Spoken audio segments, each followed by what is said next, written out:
Some of the photos are blurred so as not to shock viewers. Based on real events.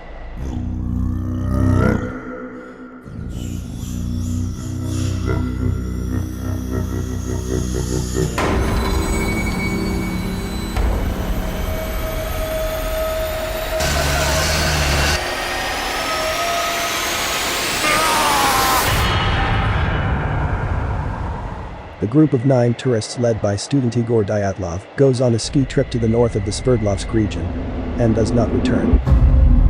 Dyatlov, Kolmogorova, the Brignals, Krivonischenko, Dubinina, Kolevatov, Slobodin, Doroshenko, Zolotarev. These are the names of all members of the Dyatlov group. Almost all of them were ordinary students. Ordinary guys and girls who just went on a hike. Presumably, the whole group dies at night from February 1 to February 2 in the area of Mount Kolochikl, which means Dead Mountain in the Mansi language.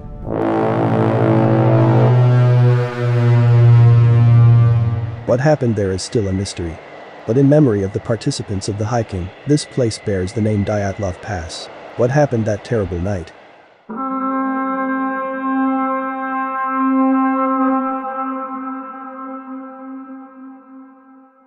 My name is Fred Maximoff. This is case 369621. The events took place in the winter of 1959 in the Ural Mountains, near the city of Ivdel, Soviet Union. Igor Dyatlov, born in 1936, head, 5th-year student of the radio engineering faculty of the Ural Polytechnic Institute. From the memoirs of a participant in the search Yakamenko. Igor Dyatlov is a legendary figure in tourism at the Ural Polytechnic Institute. He is distinguished by high thoroughness in the execution of the tasks entrusted to him, good physical fitness, calm character, friendly attitude towards people. Causes of death: exposure to low temperature, freezing, abrasions and skin wounds received both during life and in an agonal state, and posthumously.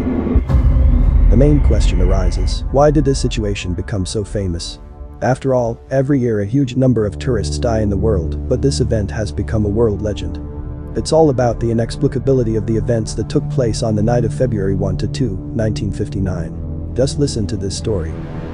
When the Dyatlov group set up a tent on the slope of Mount Kolochikl, something is happening. Some unknown event, or, as many say, an unknown force that forced all members of the group in horror to cut their tent from the inside and flee into the unknown. In 30-degree frost and a blizzard towards his death. All participants of the hiking were found, but the injuries that some of them received terrify anyone. Broken ribs, rupture of internal organs, lack of eyes. There are a lot of unanswered questions in this story. Georgy Krivonischenko, born in 1935, topographer, graduate of the Ural Polytechnic Institute. It is known about George that he grew up in an intellectual family. They lived in the center of the city of Sverdlovsk. The modern name of the city is Yekaterinburg. At that time, his family was considered rich people. George had a very memorable rough voice. Once you hear him scream, and you will never forget. That's what his friend said about him. Krivonischenko was a very cheerful guy and Dyatlov's best friend. His whole name is simply kindly Yurka. Cause of death: exposure to low temperature, freezing, 2 and 3 degree burns from a fire, abrasions, skin wounds received both in vivo and in an agonal state, and posthumously. Now let's see on the map the chronology of those terrible events. First of all, the Dyatlov group built a small storehouse, that is, a cache of inventory and food at a given point. Then from this point the group goes along the slope of Mount Kolochikl, where on the night of February 1 to 2 they set up a tent. Then something happens. Pace X, forcing the group to go down the slope from the tent towards the forest, where they set up a camp near a large cedar. The end. Well, further we know that Doroshenko and Krivonischenko were found lifeless on February 26 near this cedar. A little later, the bodies of Dyatlov, Kolmogorova and Slobodin were discovered. They lay towards the tent. And only 4 months later, 70 meters from the cedar in the stream, the following were found frozen: Dubinina, the Brignal, Kolevatov and Zolotarev. You can read all this information in official documents. But you will be surprised when in these documents you find one of the most mysterious clues in these events, which is located on the very first page of this case. So, we know, all the events took place on the night from the 1st to the 2nd of February. The police of the Soviet Union began the case of the Dyatlov group on February 6. So, on February 6th, that is, 4 days after the tragedy, they were found. But according to the same official documents, the search for tourists began only after February 18th. Because on February 18th there was a deadline when the Dyatlov group was supposed to return from hiking. Until that time, no one was supposed to look for them. Communication technologies in 1959 were not as advanced as they are today. There was no contact with the group. But there was a date. 18th of February. The day they were supposed to be back from hiking. Until that date, no one could have known that there was a problem with the tourists. So the police started the case on February 6th. That is, 12 days before it became known that the tourists were missing. Creepy. And strange. How do you think? It is interesting that in this case there are memories of another group of tourists who were in approximately the same area on February 17th. What happened there? The sky was overcast, there were no clouds, but there was a slight haze, which usually dissipates with sunrise. Sitting facing north and accidentally turning our heads to the east, we saw a milky white spot spread in the sky at an altitude of 30 degrees. Within a few seconds, the spot grew to the diameter of the moon, and then, breaking the smoke screen, became a huge disk of milky fire. It was as large as 2.5 lunar diameters and surrounded by the same pale rings. What happened there that night? Another important detail. The route of the group started from the city of Ivdel. This is not an ordinary city. Here, among the wild nature, a lot of prisons for especially dangerous criminals are hidden. And many residents of this city are former criminals and prisoners. Zinaida Kolmogorova, born in 1937. Fifth-year student of the radio engineering faculty of the Ural Polytechnic Institute. From the memoirs of a participant in the search for Zinoviev. Zina was an amazing, generous soul, a favorite of the tourist section of the Ural Polytechnic Institute. Almost all winter and summer vacations were spent skiing and hiking. On the way to Ivdel, Zina sent the last letter from the Serov railway station. The addressee is her friend Valentina Tokareva. In the letter she said, "What if there is sometimes sadness? You need to see only the good in life, then life will be fun. Everything will be fine." Cause of death, exposure to low temperature, freezing, abrasions, skin wounds received both in vivo and in an agonal state and posthumously. Interestingly, during this hike, Zinaida Kolmogorova kept her personal diary and wrote down everything that happened with the group. January 27th. Today is the first day of the journey. We leave. On the last day we see any kind of civilization, stove, people. You also get shivers from this quote. After all, we know that they will never return from this hiking.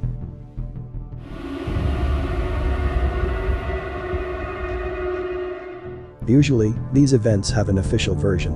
According to this version, the Dyatlov group, having settled on the slope of Mount Holochykla in a tent, and having cut off part of the snow layer for the installation of this tent, it caused a small avalanche in the form of a displacement of the snow layer, which filled up the tent and inflicted the same damage on the hikers. That's why tourists being in a tent under the rubble of snow tried to cut this tent and get out. And then, frightened by new avalanches, they all ran down. But the chronology of events, which is described in the official case of the Dyatlov group, raises many questions, the answers to which may disprove this version. Lyudmila Dubinina, born in 1938. Supply manager, fourth-year student of the construction faculty of the Ural Polytechnic Institute. From the memoirs of Zinoviev, a participant in the search for tourists. Luda entered the tourist life of the Ural Polytechnic Institute from the first days of the institute. On weekend trips she organized public events, ice dancing, and folk games. She took part in propaganda concerts with pleasure, loved to sing, and was a good photographer. Extensive hemorrhage in the right ventricle of the heart, multiple bilateral fracture of the ribs, profuse internal bleeding into the chest cavity. The cause of the damage is the impact of a large force. Post-mortem bodily injuries of soft tissues in the head area and bath skin of the extremities were also found. Another important moment, it was 1959. At that time, neither thermal underwear nor specialized waterproof clothing and footwear for such trips existed in the Soviet Union. Students went to the pass in the same clothes that they wore, for example, to go to the grocery store or come to the institute in the winter season. But they were skiing. 2 weeks. In the woods. Far from cities and villages. 9 ordinary guys and girls. The air temperature then reached -30 - 40 degrees centigrade. Around them were constant snowstorms. Nevertheless, this was not the first hike of the Dyatlov group. They were physically hardy, athletic people. Tourists knew what difficulties they might encounter on the way. It is these facts that refute the version that they died due to the fact that they did not have the experience of such hiking. Nicolae Thibault Brignoles, born in 1935. Graduate of the Faculty of Civil Engineering of the Ural Polytechnic Institute. From the memoirs of a participant in the search for Zinoviev. The mysterious Thibault Brignoles. In addition to his unusual French surname, which gave him a lot of trouble, Nicolae impressed us with his imposing appearance. Medium height, swarthy, with a pleasant intelligent face and moving eyes. His humor helped him and his companions to relax from the physical and stressful demands of travel. From the last letter of Nicolae. It is still unclear with the head of hiking. Dyatlov has some difficulties with practice. If he cannot go, then Verkhocharov's candidacy will be approved. I'm going no matter what. Closed, multi-comminuted, depressed fracture in the region of the vault and base of the skull, with profuse hemorrhage under the meninges and into the substance of the brain, caused by high force. Bodily injuries of the soft tissues of the head and bathing skin of the extremities. Posthumous. Thibault Brignoles' injuries resulted in the impact of great power. So it is really written in the official case. The impact of great power. But nowhere in the official case is it explained what kind of power it is. Now you know the cause of Dubinina's injury and Thibault Brignoles' injury. And now let's move on to the very questions that cast doubt on the official version of what happened. Let's say it's good. It was a natural disaster. The snow layer hit the tourists, causing them such injuries. They get out of the tent and, overcoming the pain, run towards the forest. And they actually get there, because that's where traces of 8 of them were found. That is, they overcome, with such serious injuries and unbearable pain, the distance from the tent to the cedar, which is 1.5 kilometers. And now listen to the conclusion of the pathologist, which casts doubt on this official version. Verbatim. Thibault Brignole was unconscious. I submit that he could not move even if he was led by the arms. Dubinina. Death occurred 10 to 20 minutes after injury. Is it possible in such a state with such injuries without thermal clothing to walk through the cutting snow crust and then through the deepest snow, 1.5 kilometers in 10 to 20 minutes? And why did they go to this particular hike, not in March, not in early April? Why did they go in such a severe cold, in February, exactly when the shortest daylight hours?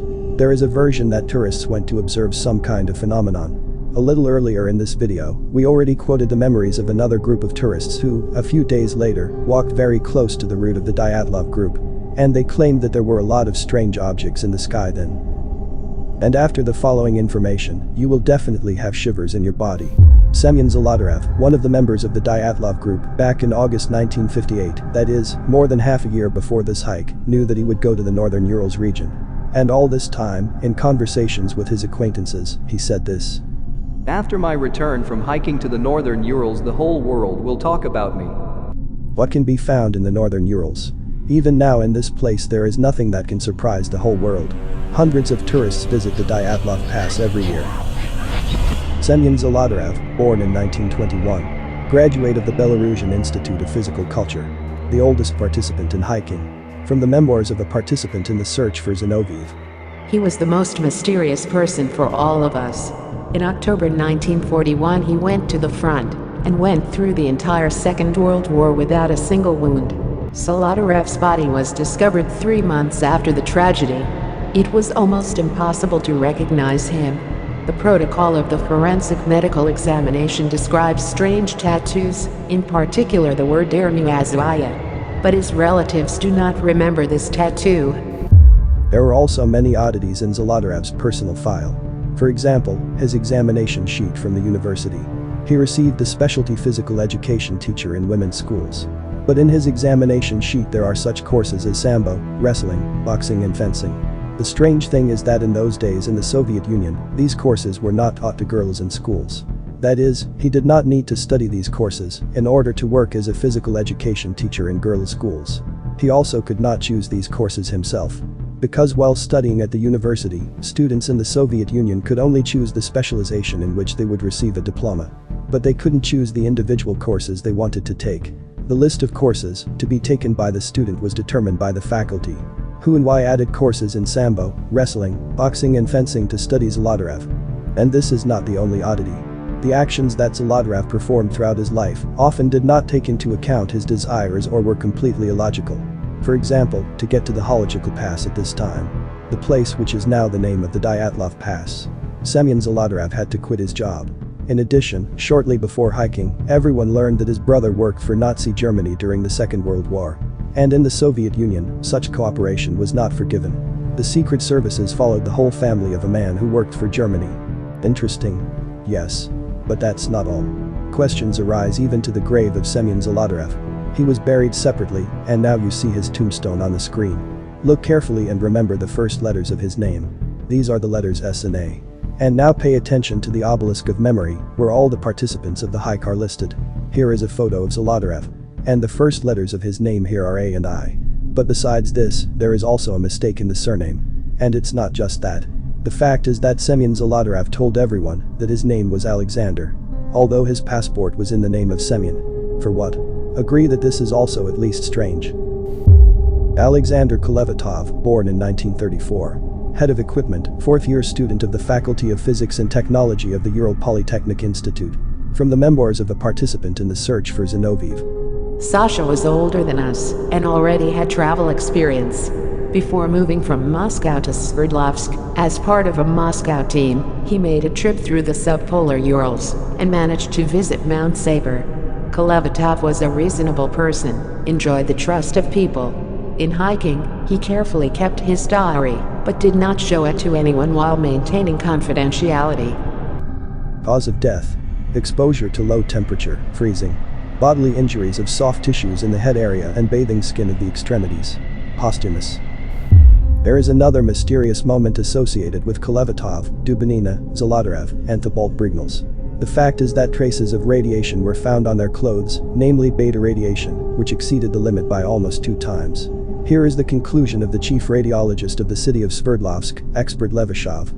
The clothing is contaminated, or with radioactive dust that has fallen from the atmosphere, or the clothing has been exposed to contamination from work with radioactive substances. Where could radiation come from in the wild? Rustam Slobodin, born in 1936. Head of the repair department. From the memoirs of a participant in the search for Zinoviev. Rustam led an active sports lifestyle, was the organizer of all sports and tourist events.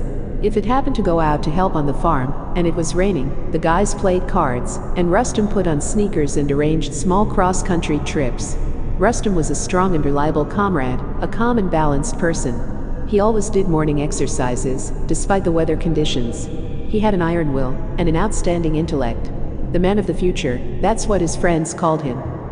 Cause of death: exposure to low temperature, freezing, closed craniocerebral injury, fracture of the frontal bone on the left side. The divergence of the sutures of the skull is postmortem. Abrasions, skin wounds received both in vivo and in an agonal state and posthumously.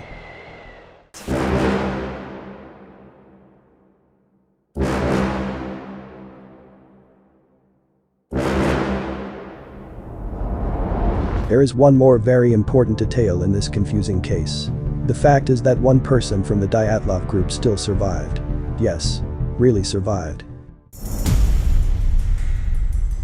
This is the burial place of the Dyatlov group and their obelisk. In order to fully understand this case, we have to look around here. Another fact to be mentioned. Here in this place the whole group of Dyatlov and Yuri Yudin are buried. Yuri Yudin is the only hiker who survived. He bequeathed when the time comes to bury him here next to his friends. Here is a quote from the personal diary of another participant in this hike, Zina Kolmogorova. Yuri Yudin, he is leaving us today. Yuri Yudin, fourth-year student of the Faculty of Engineering and Economics of the Ural Polytechnic Institute. Yudin was a person with poor health since childhood. Despite these circumstances, in the tourist club of the Ural Polytechnic Institute, he was a respected person with extensive experience and good sports training. Yudin left from hiking due to sciatica a few days before those tragic events. Among the items found by the group were cameras with films, and among the shots there was a scene of farewell to Yudin. Then they did not know yet that they were parting forever.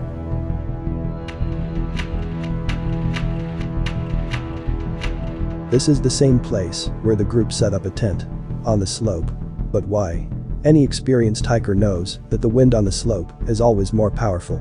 In addition, it is reliably known that on the night of February 1–2, 1959, there was a very strong blizzard in this place. With such a strong wind, it is impossible to light a fire here, and for firewood they need to walk 1.5 kilometers along the slope towards the forest and return back. It's a long and difficult road. We know that the Dyatlov group were very experienced hikers. By that time they had already made several difficult trips. So why didn't the experienced Dyatlov, who was responsible for the lives of 8 more people, decide to put up a tent in a safer place? Why did they set up this tent on a slope where there was a real snowstorm? And why didn't they put it down next to the trees, where there is no wind and there is firewood? This is strange. Does this fact prove that they really went on this hike to observe some kind of phenomenon? By the way, it is on the slope that the panorama is very good. And they could use this tent as a shelter from strong winds. This is perhaps the most logical consideration of the actions of the Dyatlov group on that fateful night.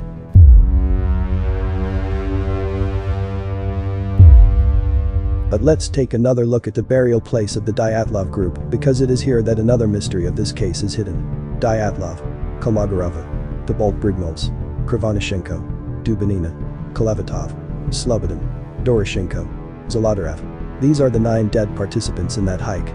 Plus Yuri Yudin, who left the group a little earlier and survived thanks to this. But among the memorial there is another tombstone. It says Viktor Nikitin. Who is that? And why was he buried with the Dyatlov group? Why is the name Nikitin not mentioned anywhere in the materials of this case? These questions are yet to be answered by us in the course of our investigation. And now the facts that can only be found out by being on the Dyatlov Pass itself. This area is extremely difficult, strewn with stones, streams and elevation changes. This is not just a line connecting the tent and the cedar, but rather a winding route, first along the slope and then through the forest. It is unlikely that in such an area in complete darkness, it is also possible to run into the cold with injured comrades. Rather walk carefully. Earlier in this video, we discussed the conclusion of the pathologist about the time of death after the injuries received by Thibault Brignoles and Dubinina, whose bodies were found 4 months after the tragedy in the stream behind the forest. Now imagine how long it would take them to walk 1.5 kilometers from the tent to the farthest stream. Can this path be covered in just 20 minutes? Because that is how long Dubinina lived after she received her injuries. And why did they run to this particular stream? Were they trying to escape the avalanche? Or did they need drinking water? But even here the conclusions of the official version do not agree with reality. Somewhere in the middle of the path of Thibault Brignoles and Dubinina, a forest begins, and next to it is a stream with drinking water. Why was it necessary to go still such a distance if the conditions are practically the same? At the same time, we understand that crossing the forest is much more difficult than walking along an open slope. What is your first feeling when you were told the news about the tragedy at the pass? Well, that's the fear. Well, it's impossible to explain, impossible to believe, nothing, what is it? Everything, down, everything, horror. But what if I tell you that there was simply no tent on the slope of Mount Kolotsykl? Suppose some natural phenomenon occurs, for example, an avalanche. Tourists are in a tent. Something happened. They abruptly leave it not through the exit, but by cutting the tent. Imagine yourself in the place of these tourists. Getting out of the tent, you need to quickly take with you something that will help you survive in such weather conditions. What would you like to take with you from the tent? Favorite food, a knife, an axe, a saw, or is it a jacket and shoes? In this situation, the only salvation is clothing. They cut open the tent and began to climb out. So, if they managed to leave the tent, they could try as much as possible to pull out at least some warm clothes from there as a group. And if scattered items of clothing, some items, and so on, were found on the slope, it would be natural. And now there is a problem. Another discrepancy with the official version of that incident. Because in the materials of this case it is written that inside the tent the group took off their outer clothes and they were getting ready for dinner. But there is one very important detail that casts doubt on this fact. They did not even have time to start heating the stove in the tent. When the search party found the tent, there was only a few firewood with no signs of charring. That is, the stove was not lit. So was it possible to take off clothes in this tent? Well, besides, if they were digging there to strengthen the tent, then all the participants in the hike were sweating. And if you take off your clothes, then this sweat will instantly freeze on the body. Now let's take a look at the tent. On the night of February 1 to 2, there was a strong snowstorm. In this area in February there is always a snowstorm and a blizzard. But look at the photo of the tent, which was taken by the search and rescue team, which found the bodies of tourists on February 27th. That is, the tent of the Dyatlov group stood on the mountainside for almost a month. From 2 to 27 February. And judging by the photographs, even the supports, which were made from ordinary ski poles, were not demolished. How can this be with a storm wind on a mountainside? And yet, the official version claims that this tragedy happened because of an avalanche. But if it was an avalanche after all, then the snow layer is moving slowly, they hear it, and the group has time to escape. They had time to cut through this tent and get out. It is a fact. There are cuts on the tent. If the avalanche came down abruptly, then the tent would move. This is physics. The tent would change its location, the supports would all collapse. Then the search team would have found this tent in a folded state littered with snow, and the supports would not have remained in place. Now, according to the official version, it turns out that the tent was not moved. That is, the tourists are injured, and the tent stands still. And one more factor. The depth of snow on the path of the running group of Dyatlov, when they ran to the forest, was at least 1.5 meters. No matter what fear the group runs from, it is impossible to run up to the chest in the snow. This can only be done on skis.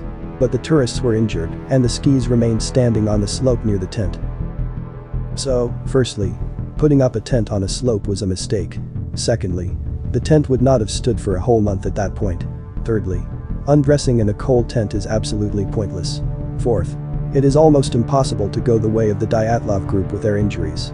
Fifth, the group went too far into the forest. And everything you need such as water or firewood could be found much closer. Sixth, there was impassable deep snow on the way of tourists. Many researchers argue that the Dyatlov group would not have set up a tent there. The tent may not have been there. And this photo is just an imitation to distract from the real events that happened that night. There is also a criminal theory. According to this theory, there may have been other persons at the scene of the tragedy, not from the Dyatlov group, whose actions led to the death of tourists. There is another very important detail in the case of the Dyatlov group. The fact is that the snow cover on the way of the group was different. On the slope of the mountain, due to a strong wind, a snow crust is formed, which is an icy snow, the main feature of which is that the top layer of snow on it is constantly blown away by the wind. This explains the strange appearance of the traces of the tourists found at the site of the tragedy. Look at them carefully. They seem to be raised above the surface. Under the weight of a person's body, the snow is compressed, and around the track the snow is blown out by the wind. Another situation with snow cover is closer to the border of the forest. Here the wind is not so strong, and it does not blow snow from the surface. In some photographs of the Chronicle, a 2 to 3 meter snow cover is clearly visible. That is, the closer to the slope, the stronger the wind blows snow. And the deeper into the forest, the more snow accumulates there. And now, knowing this information, let's take a look at the condition in which the bodies of the dead were found. This is Krivonischenko, found under a cedar, apparently covered with a few centimeters of snow. And this is the body of Slobodin, found closer to the slope. Pay attention to the layer of snow. According to the criminal case, Slobodin's body was found at a depth of 12 to 15 centimeters. Hence the question arises. Which body will covered with snow more, which will be in the forest or on the slope? Well, of course, those bodies that are below. They will be covered with a lot of snow. Because there the snow accumulates, lingers among the bushes and trees. That is, there the snow accumulates more and does not turn into an ice crust. There the snow is soft and fluffy and it is easy to fall into it. And higher up the slope, there the snow is a denser ice mass. That is, it is blown by the wind and stones stick out from under the snow. That is, there the body will be under less snow. What is the probability that the two bodies that were near the cedar, that is, below where snow accumulates, were only a couple of centimeters covered? This could only happen if they were found almost immediately after the tragedy. But according to official documents, a whole month passed before they were discovered. This makes one think that it is possible that all this time the bodies did not lie under the cedar. Perhaps someone put them there. But this is a completely different part of our investigation. That they had already died, there was no talk about it. But here are the people who knew that they had died, they were not public. And who knew? What kind of people were they? No? I'm guessing it. If we assume that the Dyatlov group was attacked, and this whole scene of what was happening with the tent on the slope was falsified, then the criminals who did this made certain mistakes. Surely in this case there are details confirming alternative versions of the tragedy. And as it turned out, there really is such evidence. Alcohol. This is evidence, the most common ethyl alcohol. But in order to understand why alcohol is evidence, let's look at how society was organized then. The fact is that in the days of the Soviet Union there was a very large shortage of the most basic goods for consumption. For example, in order to simply buy sausage, mayonnaise, meat, sugar, or butter, an ordinary person had to pay bribes to the director of a grocery store. Shops for ordinary people always had empty windows. Pills or ethyl alcohol for medical purposes could not be bought. If someone needed alcohol, then it was necessary to look for contacts with people who worked in the production of alcohol. and only after certain agreements could this alcohol be bought. Official documents say that a soldier's flask full of alcohol was found in the tent of the Dyatlov group. But listen to what the only survivor of that hike, Yuri Yudin, says. Mr. Yudin, where did you get alcohol to take with you on a hike? I, as a physician, was responsible for the presence of alcohol in the hike. I went through the whole city there, went around all the regional structures, then there was a directive from the Communist Party that alcohol should not be sold to anyone. And I couldn't get alcohol. We went hike without alcohol. How did the tourists have an army flask with alcohol in the tent if the Dyatlov group did not have alcohol with them? In addition, among the things found at the scene of the tragedy, and for the identification of which Yuri Yudin was invited, there was another strange object. Everything there belonged to our group, and things and axes, and everything was from our hike. But among our things there was one thing alien, a soldier's winding. I unfolded it and told investigator Ivanov that this thing was not from our hike. But he didn't write it down. I conclude that someone forbade him to write it down. That is, I think there were some strangers on the pass who did all this with our group. Now let's list all the data that we now have. First, a military flask with alcohol was found in the tent, which the Dyatlov group did not have with them. Secondly, among the things of the tourists, soldiers' windings were found, obviously belonging to some stranger. Thirdly, the investigation of this case began on February 6th, that is, 2 weeks before the start of the search. Fourth, the bodies are under a layer of snow that does not match the terrain. And to this list, let's add a few more important points that we haven't mentioned yet. The fifth is a note from investigator Tempelov. Many believe that on the first page of the criminal case, where the date February 6 is indicated, a common misprint was made. But there is another document that, perhaps, confirms that the death of the Dyatlov group was known even before the start of the search. This is a note by investigator Tempelov addressed to another investigator. On the question of whether the head of the tourist group Dyatlov, who died, said that they would return to the city of Vizhane not on February 12th, but on February 15th. I remind you that the search for the group started only on February 18th, and the date on the note is February 15th. And already in this note, Tempelov reports Dyatlov as dead. The sixth is clothing on the mountainside. On the mountainside they found clothes neatly cut from the bodies of the dead. Who and why cut off the clothes from the bodies? The seventh is the missing tongue. As we remember, some tourists had very strange and terrible injuries, but Dubinina's lack of tongue stands out among them. Many refer to the fact that he is absent for natural reasons, but it is written in the official conclusion. The highway bone is mobile.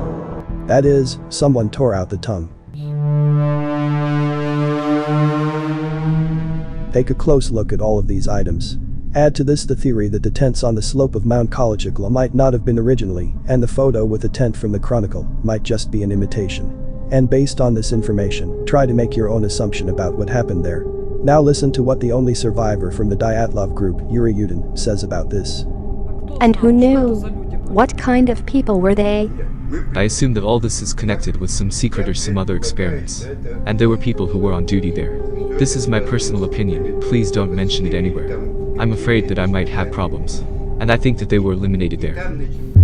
Stop.